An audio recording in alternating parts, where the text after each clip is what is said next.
friends and welcome back. My name's Kallie Branciforte if you're new here. And whenever I share anything meal planning related on my Instagram stories, I get flooded with questions about it. Now, when I meal plan, everything is better. I save money anywhere from like 20 to 50%.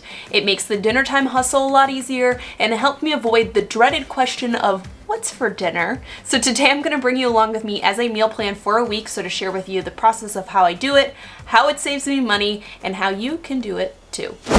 Oh, hey, so I was actually just editing this video and realized I should probably remind you, if you're new here, to subscribe to my channel. I mean, listen, don't hit subscribe right now. You just got here, we just met, we don't even know each other, but maybe a little later into the video, if you're enjoying it, make sure you hit subscribe button, hit the little bell notification, and you get notified every time a new video goes live. Okay, we are here in my kitchen because this is where meal planning starts. The very first thing that I do is take an inventory of what I already have in my kitchen.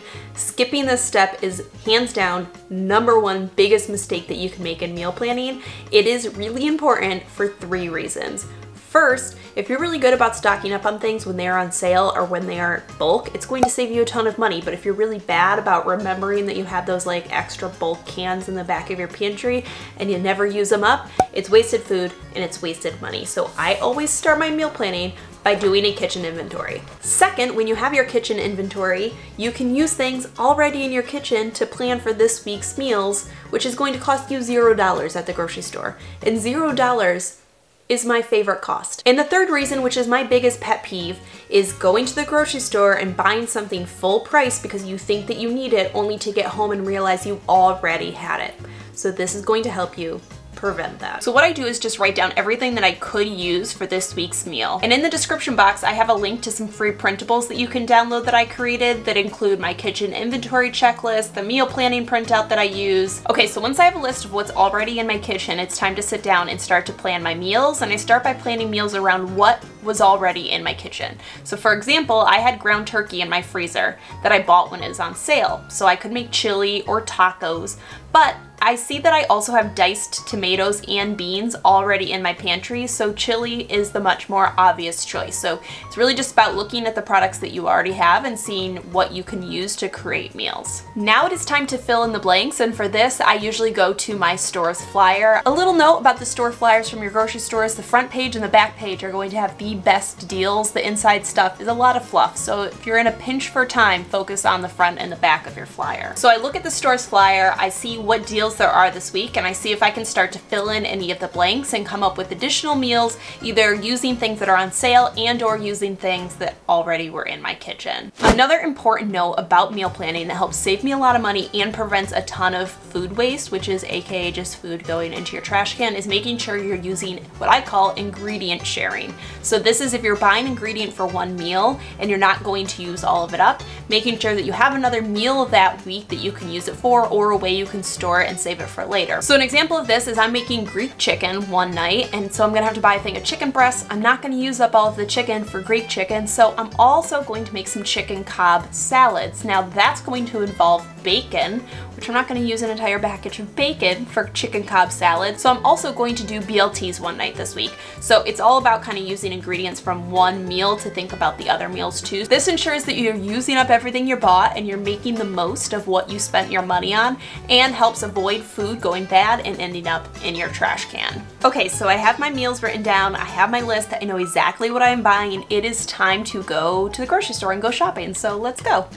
Hey, so remember earlier when I said that if you liked this video you should subscribe? Now would be a really great time to do it. Just saying. Okay, #1 tip when you are grocery shopping is to stick to your list. That is the whole reason that we are doing meal planning and how it helps to save you money. Hands down, the biggest money suck from my groceries is if I stray from my list and I start buying extras. This is why meal planning is so important, and doing a kitchen inventory before you go shopping is. I know exactly what I need, exactly what I have, and that way I can avoid the rest. Okay, my next tip is that I default to store brand unless the name brand is on sale or cheaper, or it's a brand I have affinity for. I'd say that 80% of the time store brand is just as good as generic, but it's not always the case, and I do sometimes find it worth it to spend an extra $1 if I find the quality is better. 2, always do a quick price scan. Grocery stores will put the most expensive items right at your eye level because that's where, if you're in a rush, you're gonna grab from. So it's often worth taking just a second to scan up and down, and you might see a comparable item for a lesser price. And lastly, a little note, I personally don't use coupons when I go grocery shopping. I don't find that the time spent is worth the value that I'm getting. I sort of just like value out my time, like how much am I gonna be paying myself? Is it worth it for me to take an hour to save $5? I'm paying myself $5 an hour.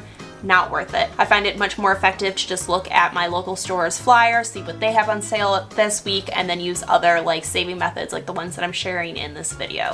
Okay, now meal planning does not end in the grocery store. It comes right back here to where it originated, the kitchen. There are a few things that I do once I am home from the grocery store to sort of complete the circle of life. First thing I do is I write down the meals that we are having for that week up on our calendar. This way I know exactly what we're having each day. I don't have to struggle to remember when dinner time comes, like, oh shoot, what are we having for dinner? And my husband doesn't have to bother asking me what's for dinner because he'll know by just looking at the calendar. The second thing I always do is I think about what I can plan ahead. So on the days that I go grocery shopping, I usually block about 60 minutes of time into that day to do any food prep. This is just things that are going to make meal times down the road easier. So maybe I'm gonna cook up a pot of rice because I know we're having 2 meals with rice this week, and that way it's already done.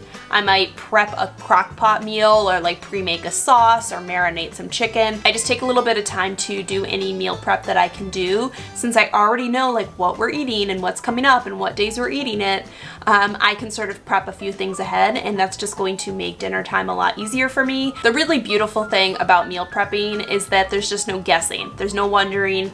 It's not 3 o'clock and you're like, oh, what am I gonna like make for dinner? What are we gonna eat? You just always know what you're going to do, and you can sort of be planning and prepped ahead of time. And the work that it takes me, which is maybe 20 to 30 minutes of like prep per week, saves me honestly a ton of money. I notice a huge difference in my grocery bill when I don't meal prep. Like I could probably look at like the last 3 months of what I spent at the grocery each week and tell you which weeks I neglected meal prepping just because of how much more I spent those weeks. And don't forget, I have those free printables. I'll put a link in the description box down below. And in that post, I also answer a bunch of your guys' meal planning FAQs, like what we do if we don't want to eat the meal that we have planned that day, and what sort of things I cook ahead of time. So I hope that you enjoyed this. I hope that this helped to answer some of the questions that you guys might have about meal prepping, and hopefully inspires you to do a little meal planning at your house to help you save some time and money. As always, thank you so much for stopping by and watching. I hope you are having a fantastic day, and I will see you all in my next video.